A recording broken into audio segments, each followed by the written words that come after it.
Qui veut la peau de Roger Rabbit par Gary K. Wolfe, traduit par Jacques Fuentelba et dédié à Bugs, Donald, Minnie et au reste de la bande du tabac B Street. Chapitre 1. Je trouvai le pavillon et sonnai. Mon client ouvrit la porte. Il faisait presque ma taille, près d'1,80 m, mais seulement si l'on comptait ses oreilles de 45 cm de long. Il ne portait qu'un short ample retenu par des bretelles de couleur vive. Ses épaules étaient tellement tombantes qu'il devait fixer ses bretelles à l'aide de bouts de ruban adhésif croisés. En guise d'yeux, il avait 2 points noirs jumeaux, flottant au centre de 2 soucoupes blanches oblongues.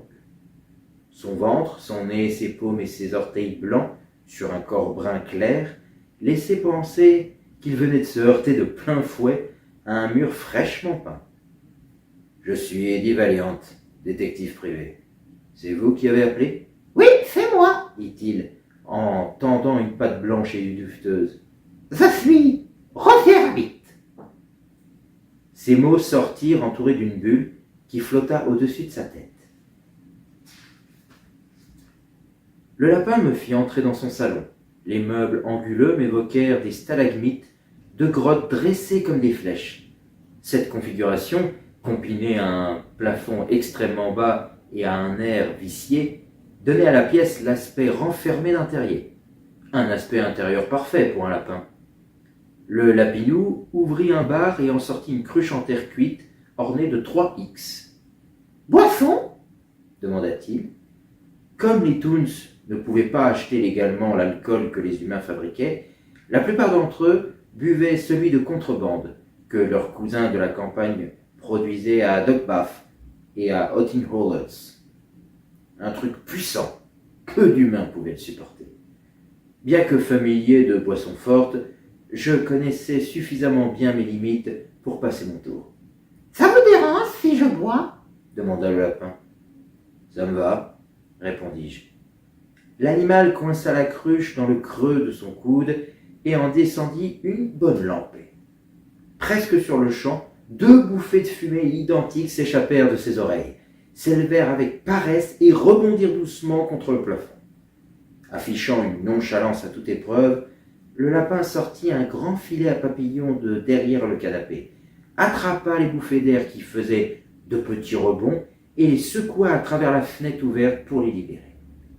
Elles unirent leurs forces, flottèrent joyeusement vers le ciel et s'étirèrent pour former un nuage doux et ascendant.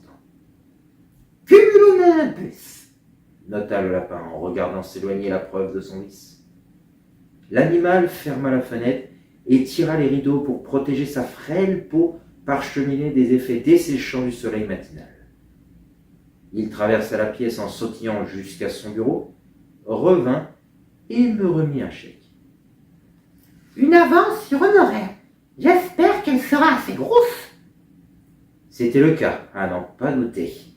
À mes tarifs habituels, ce chèque aurait permis d'acheter mes services pendant près d'1 semaine. « Je ferais mieux d'exposer mon problème, » se lança le lapin. « Je sais que tout l'argent du monde ne persuaderait pas un détective privé de s'engager dans une cause injuste. » J'acquiesçai. Si seulement ce lapin savait, je m'étais engagé dans de nombreuses causes injustes au cours de ma carrière, et pour bien moins que tout l'argent du monde. Beaucoup moins. Le Toon choisit une boîte à cigares marquetée en noyer sur une table basse en forme de champignon. « Une carotte ?» demanda-t-il. Je regardai à l'intérieur, sans surprise. Il n'y avait que des carottes, soigneusement sélectionnées par l'uniformité de leur couleur, de leur taille et de leur forme, et leurs extrémités les plus grosses et les plus fines avaient été alternées de manière qu'un maximum d'entre elles puisse être serré dans la boîte. Chacune d'entre elles portait une étroite bande de papier rouge et or, proclamant qu'il s'agissait d'un produit provenant du cœur de l'Illinois, généralement connu pour la meilleure source mondiale de ses grignotages orange. Je déclinai la proposition. Le lapin choisit un gros spécimen pour lui-même et le rongea bruyamment, tachetant son menton de minuscules éclats orangés qui se détachèrent de l'espace entre ses incisives avant. Il y a environ 1 an, les frères de Greasy, le studio de bande dessinée, m'ont dit que si je signais avec eux, ils me donneraient mon propre titre. Il posa sa carotte à moitié mangée sur une table, à côté d'un étalage de photos encadrées et dédicacées, certaines représentant des humains, d'autres des toons. Parmi elles figuraient Snoopy, John Nammott, Little Billy, John F. Kennedy et, sur une photo de groupe, Dick Tracy, l'agent secret X9 et J. Edgar Hoover. Au lieu de ça, ils ont fait de moi le faire-valoir d'un pleurnichard abruti, obèse et suceur de pouce nommé Baby Herman. Eh bien, trouvez-vous un autre studio? Impossible! Le visage du lapin s'affaissa. Mon contrat me lie au Tech Ready pour 20 ans encore. Lorsque je leur ai demandé de me libérer afin que je puisse chercher du travail ailleurs, ils ont refusé. Ils vous ont donné une raison? Aucune. Comme je suis moi-même un détective privé amateur, j'ai fait quelques recherches. Il exhiba une patte arrière qui aurait vraiment eu fière allure au bout d'un porte-clés. J'ai fureté dans le milieu et entendu une rumeur, selon laquelle quelqu'un voudrait racheter mon contrat et me confier un rôle principal. Mais les Degreasy refusent de vendre. Je veux que vous découvriez ce qui se passe. Si les Degreasy ne veulent pas de moi en haut de l'affiche, pourquoi ne négocient-ils pas mon contrat? Cette affaire paraissait horriblement ennuyeuse.